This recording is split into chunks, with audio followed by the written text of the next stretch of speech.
মানুষ মানুষ মারা গেলে ইন্নালিল্লাহ বলে, আর কারা যেন মারা গেলে আলহামদুলিল্লাহ বলে। সেই আন্দোলনে সংহতি জানাতে এসেছেন কাফি ভাই।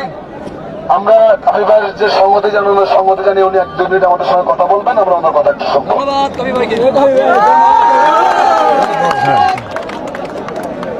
আগে একটু শরীর গরম হয় নাকি? জেগেছে রে জেগেছে, লেগেছে